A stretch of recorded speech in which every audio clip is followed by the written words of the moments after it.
আল্লাহ যা করেন তা মঙ্গলের জন্যই করেন। সমাজে প্রচলিত এই বাক্যটির সঠিক ইসলামী ব্যাখ্যা কি?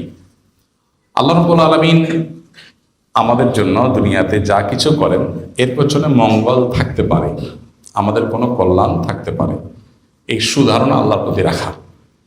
এর মাধ্যমে আমরা মানসিক যন্ত্রণা এবং কষ্ট থেকে রেহাই পাই, আল্লাহর প্রতি সুধারণা রাখা হয়। আর তাছাড়া দুনিয়াতে মানুষের যত অসুবিধা হয় এগুলো তিনটার যে কোনো একটা হয়। নাম্বার এক, কোনো বিপদ কোনো কষ্ট হলে তার মাধ্যমে আল্লাহ বান্দার গুনাহ মাফ করেন।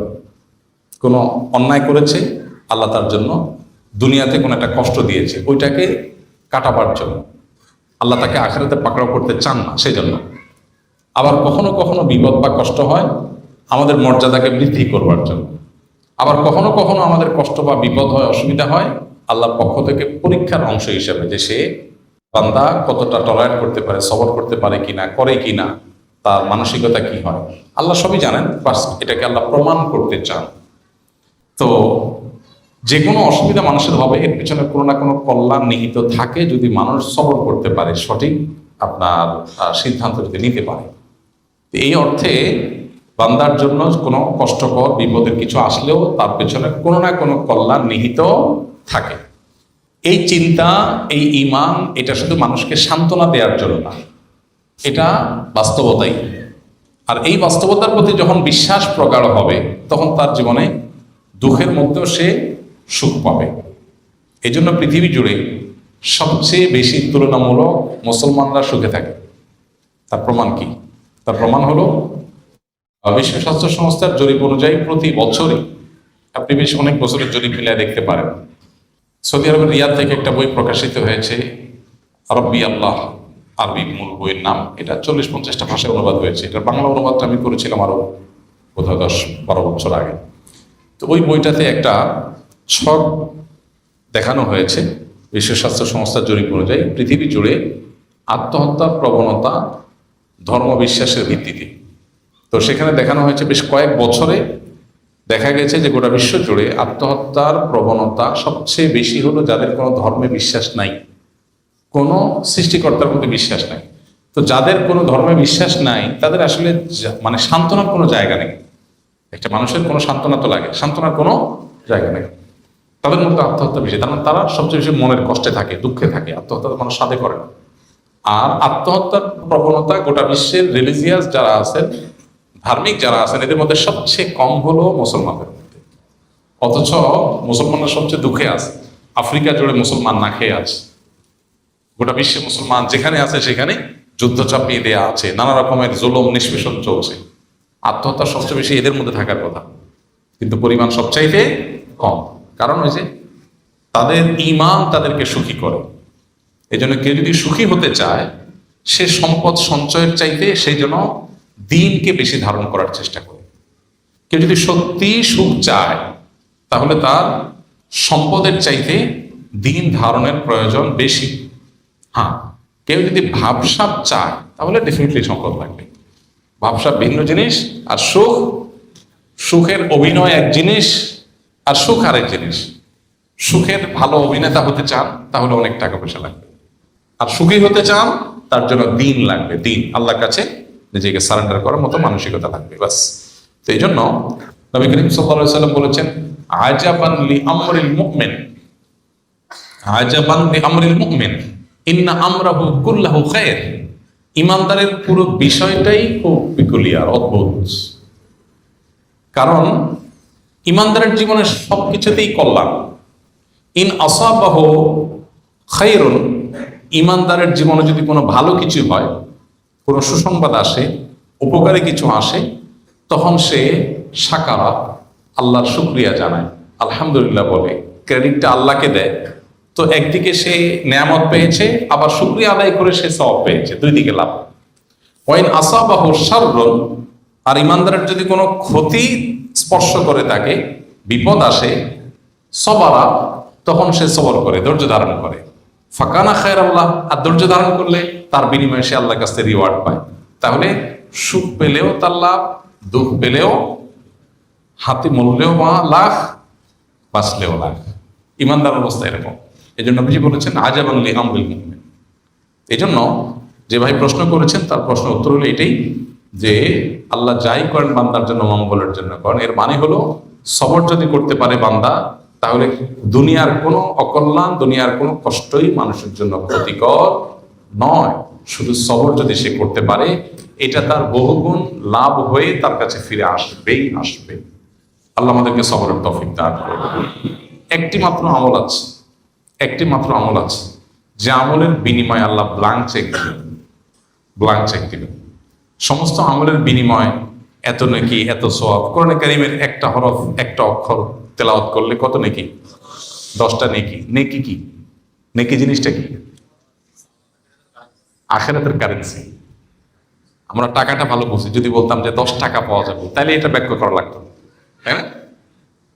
যে একটা অক্ষর পড়লে 10 টাকা পাওয়া যাবে, আরে টাকা বাদ দেন, 10 পয়সা পাওয়া যাবে, তারপরেও কি বোঝা যাইতো। বাট নেকি বুঝি না, এটা আখিরাতের কারেন্সি। যে দেশে গেলে আর ব্যাক করবেন না, যে দেশের কারেন্সির আর কখনো কনভার্ট করার দরকার হবে না, যে জগতের কারেন্সির কখনো কনভার্ট করার দরকার, কারণ ওখান থেকে আর কোনো জগতে যাওয়ার অপশন নেই। লাস্ট ডেস্টিনেশন অফ লাইফ, মানুষের জীবনের সর্বশেষ গন্তব্য, সেখানকার কারেন্সি প্রতি হরফে 10 নাকি, 10টা কারেন্সি। কিন্তু সওয়াবের ব্যাপারে আল্লাহ বলেছেন ইন্নামা ইউওয়াফাস সাবিরুনা আজরাহুম বিগাইরি হিসাব। যারা ধৈর্য ধারণ করবে বিপদে আপদে কষ্টে চিনখিসে, যাক আল্লাহর ফয়সালা মেনে নিস, হজম করবে, আল্লাহ তাদের বিনিময় দিবেন ব্ল্যাঙ্ক চেক দিয়ে, হিসাব ছাড়া। আল্লাহ আমাদেরকে সবর করার তৌফিক দান।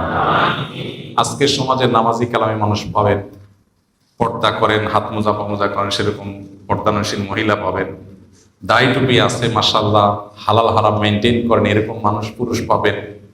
কিন্তু সবরকারী মানুষ খুব বেশি পাবেন না, খুব কম। আলেম বড়, সবর নাই। আবেদ বড়, সবর নাই। বোরকার সাইজ ঠিক আছে, কিন্তু কি নাই? হালাল হারাম মেনটেন করেন, কিন্তু সবর নেই। ঘরে ঘরে বেসবরে ভরা। সবরওয়ালা মানুষ এখন পাওয়া যায় না। এখন সবাই নিজেকে অমরি মেজাজের মানুষ মনে করে, সবাই নিজেকে মুসাই মেজাজের মানুষ মনে করে।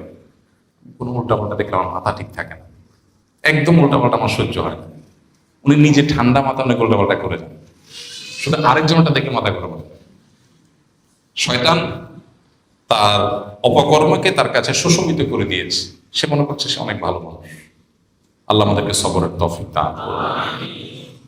as-sabru jameel, সবরের চাইতে সুন্দর কিছু নেই। আল্লাহ আমাকে আপনাকে আমাদের সবাইকে বেশি বেশি সবর করার তৌফিক দান করুন। যারা সবর করতে পারে এদের মর্যাদা আল্লাহ দুনিয়াতে বাড়ায়, আখিরাতেও। এজন্য সবরকারী মানুষ অনেক বেশি দরকার। সাধারণ ইবাদত বান্দেগী কত আমল, সুবহানাল্লাহ আলহামদুলিল্লাহ কবার বলছেন, এটা থেকে বড় জিনিস হলো কতবার সবরের ডোক গিলতে পারছেন। মেজাজের বিরুদ্ধে কিছু হয়েছে, ডোকটা গিলে ফেলছেন, এটা কঠিন কাজ। আল্লাহ আমাদের তৌফিক দান করুন। আমাদের তরুণরা ধ্বংস হয়ে যাচ্ছে জুয়া খেলায়, ধ্বংস হয়ে যাচ্ছে, ঘরে ঘরে যুবকরা শেষ হয়ে যাচ্ছে। অনলাইন জুয়া, বিভিন্ন টিভি চ্যানেলগুলো বাংলাদেশে একেবারে লাইসেন্সধারী টিভি চ্যানেলগুলো বিভিন্ন অনুষ্ঠানের ফাঁকে ফাঁকে তারা অনলাইন জুয়ার প্রতি যুবকদেরকে আহ্বান করছে, অ্যাডভার্টাইজ করছে। সামান্য কিছু টাকা পাওয়ার লোভে যুবকদেরকে একটা ধ্বংসের দিকে তারা নিয়ে যাচ্ছে। জুয়া খেলায় একজন ব্যক্তি 4 লক্ষ টাকা হারিয়েছে। এর মধ্যে 1 লাখ টাকা ছিল ধারের এবং 3 লাখ টাকা চাকরি করে জমানো। এমত অবস্থায় প্রশ্ন হলো, সে যদি পরবর্তী জুয়া খেলার মাধ্যমে সে অন্তত 1 লাখ টাকাও ফেরত পায় এবং তা উঠায়, তবে কি তা তার জন্য হারাম হবে? এইটাকে বলে খাসিরাত দুনিয়া ওয়াল আখিরাহ,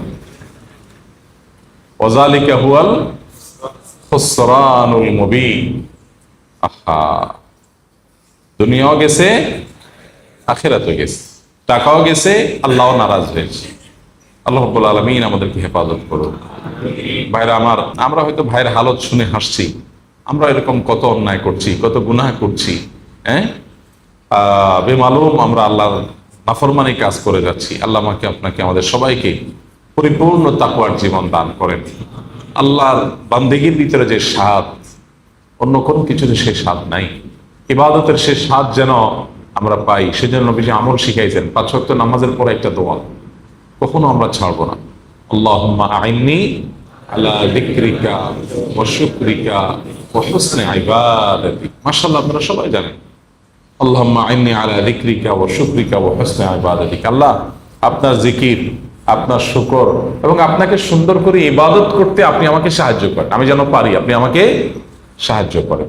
আল্লাহর কাছে চেয়ে নিতে হয়, আল্লাহর কাছে চেয়ে নিতে হয়, আল্লাহ হুসনুল ইবাদত যেন আমি করি। আমাদের ইবাদতের সৌন্দর্য নেই, নামাজ পড়ি সুন্দর না, রুকু সিজদা দিচ্ছি, উঠবস করছি, জাস্ট মানে কিছু ফর্মাল ডিউটি পালন করছি। সূরা ফাতিহা না পড়লে নয়, অন্য সূরা না মিলাইলে নয়, রুকুতে না গেলে নয়, দায় সাচ্ছি। ইবাদতকে ভেতর থেকে এনজয় করে তৃপ্তির সাথে, হ্যাঁ, মহব্বতের সাথে, আল্লাহর ভালোবাসার সাথে আল্লাহকে রুকু পেশ করছি না। একজন পদস্থ বড় কোনো মন্ত্রী, মিনিস্টার, প্রেসিডেন্ট, প্রধানমন্ত্রী, কোনো পাওয়ারফুল মানুষ, তাকে যদি একটু রেসপেক্ট করতে পারি, আমাদের কাছে একটু হলেও ভালো লাগা কাজ করে। বিশেষ করে যদি ভালো মানুষ হয়, তখন ভালো লাগা কাজ করে। তো ভালো মানুষকে রেসপেক্ট করতে পারছি, আহকামুল হাকিমিন আল্লাহ রাব্বুল আলামিনের সামনে রুকু করতে পারছি, সিজদা দিতে পারছি, মহব্বতের সাথে তার পবিত্রতা জ্ঞাপন করতে পারছি। এর মাধ্যমে আমার আখিরাত বিল্ড হচ্ছে, আল্লাহর সাথে সম্পর্ক গভীর হচ্ছে। কত ভালো লাগার জিনিস। কিন্তু না, শয়তান আমাদেরকে ভুলায় রাখে। হ্যাঁ, ভুলানোটা শয়তানের কাজ। ওমা আনসানি হইল্লাস শয়তান, শয়তান ছাড়া কেউ ভুলায় না। ভুলানোর কাজটা করে কে? শয়তানে। এই জন্য শয়তানের সাথে আমাদের ফাইট কিন্তু সারা জীবনের ভাই, সারাক্ষণ শয়তানের সাথে ফাইট। কোরআনে আল্লাহ তাআলা বারবার শয়তানকে পরিচয় করিয়ে দিয়েছেন আদৌ মুবিন বলে। কি বলে? আদৌ মুবিন মানে কি? প্রকাশ্য শত্রু। দেখছেন কখনো? আমরা কখনো দেখলাম না। আল্লাহ বলেন কি? প্রকাশ্য শত্রু। আরে ভাই, যে শত্রু কোনোদিন দেখলামই না, দেখার কোনো স্কোপও নাই, তাকে আল্লাহ বলছেন কি?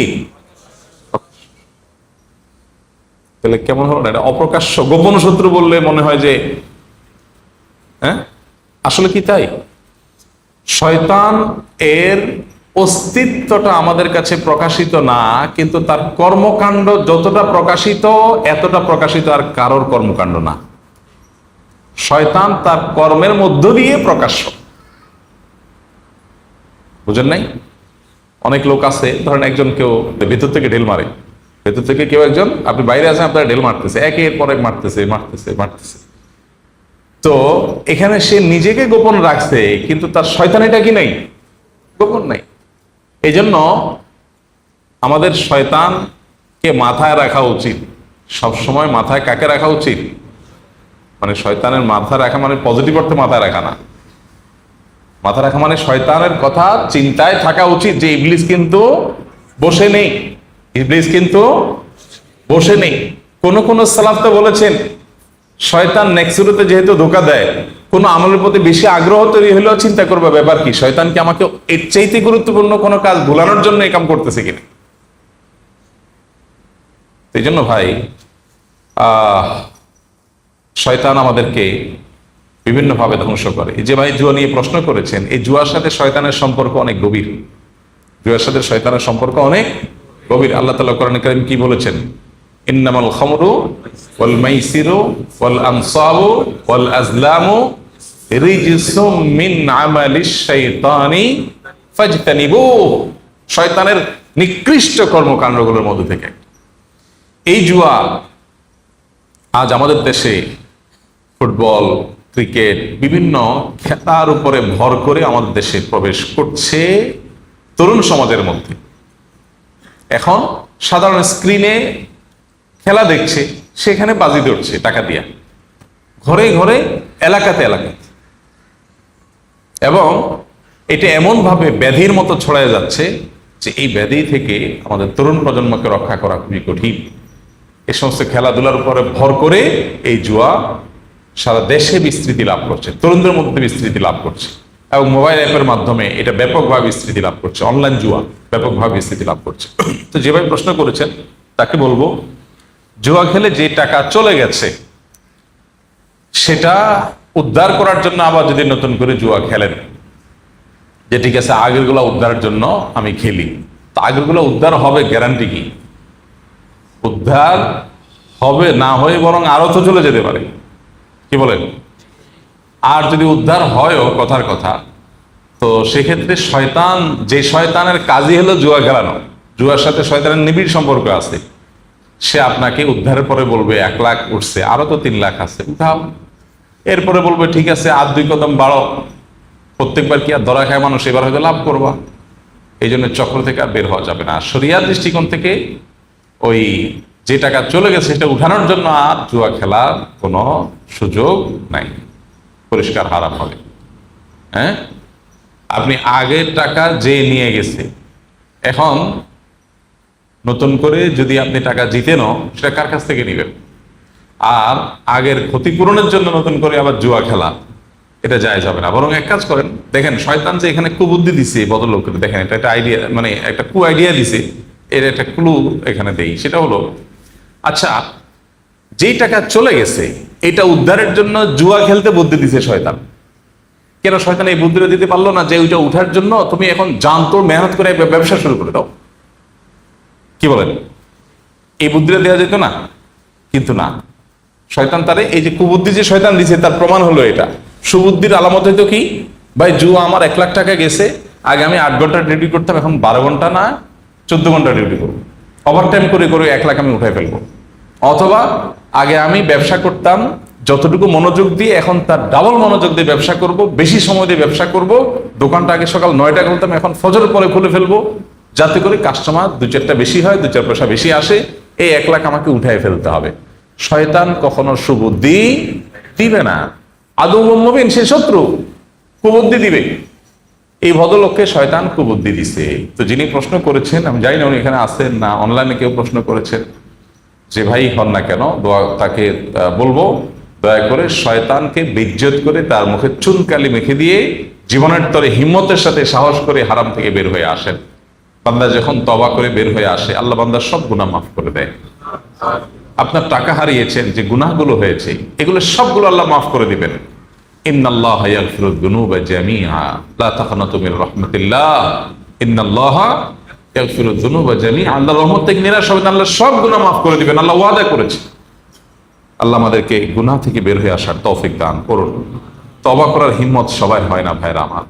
সৎসাহস 5 তলা বিল্ডিং থেকে লাফ দেওয়া, এটা যতটা সৎসাহসের কথা, এর চেয়ে বড় সৎসাহসের কথা হলো একজন একটা হারামের সাথে জড়িত, তিনি এটা ছেড়ে দিয়েছেন, আল্লাহর ভয়ে ছেড়ে দিয়েছেন, আর সেদিকে ফিরেন নাই। এটা হলো প্রকৃত সৎসাহসের কথা, এটা হলো আসল সাহসের কথা, আসল বীরত্বের কথা। তওবা করে জীবন পরিবর্তন করে ফেলতে পারা। তওবা না করে গুনাহের মধ্যে ডুবে আছে অনেকে আছেন, মোবাইলের গুনাহে লিপ্ত, হারাম মেয়েদেরকে দেখছি, হারাম ভিডিও দেখছেন, এটার মধ্যে তিনি ডুবে আছেন, মানুষ জানে না কিন্তু গোপনে তিনি দেখছেন। ঘরে ঘরে অহরহ জনে গুনাহ আর ছেয়ে গেছে। ইবাদতের স্বাদ নষ্ট হওয়ার অন্যতম কারণ হলো চোখের গুনাহ। চোখের গুনাহ যাদের মধ্যে থাকে তারা ইবাদত তৃপ্তি পায় না, তারা ইমানের স্বাদ পায় না। এর চাইতে বড় শাস্তি আর কিছু নেই। আখিরাতের শাস্তি তো আছেই, দুনিয়াতে আল্লাহ নগদ শাস্তি দেন যারা চোখের গুনাহ করে। ফিল্মের ক্লিপ দেখেন, মিউজিক দেখেন, মিউজিক শুনেন, মিউজিকের ক্লিপ দেখেন, হারাম ভিডিও ছবি দেখে দেখে মজা নেন, অফলাইনে কিংবা অনলাইনে। তাদের দুনিয়াতে আল্লাহর পক্ষ থেকে নগদ শাস্তি হলো ঈমান এবং ইবাদতের স্বাদ তাদের কপালে থাকে না, তুলে নিয়ে যায়। তারা ইবাদত করলেও করে দায় সারার জন্য, স্বাদের জন্য, তৃপ্তির জন্য, তৃপ্তির সাথে তারা করে না। এই জন্য জুয়া সহ সমস্ত হারাম থেকে আল্লাহ আমাদের বের হয়ে আসার তৌফিক দান করুন। আমাদের তরুণরা ধ্বংস হয়ে যাচ্ছে জুয়া খেলায়, ধ্বংস হয়ে যাচ্ছে, ঘরে ঘরে যুবকরা শেষ হয়ে যাচ্ছে। অনলাইন জুয়া, বিভিন্ন টিভি চ্যানেলগুলো বাংলাদেশে একেবারে লাইসেন্সধারী টিভি চ্যানেলগুলো বিভিন্ন অনুষ্ঠানের ফাঁকে ফাঁকে তারা অনলাইন জুয়ার প্রতি যুবকদেরকে আহ্বান করছে, অ্যাডভার্টাইজ করছে। সামান্য কিছু টাকা পাওয়ার লোভে যুবকদেরকে একটা ধ্বংসের দিকে তারা নিয়ে যাচ্ছে। এগুলোর জন্য সংশ্লিষ্ট কর্তৃপক্ষের কড়া নির্দেশনা দরকার, পদক্ষেপ দরকার, যাতে করে যুবকরা এই সমস্ত বকে যাওয়ার হাত থেকে রক্ষা পায়।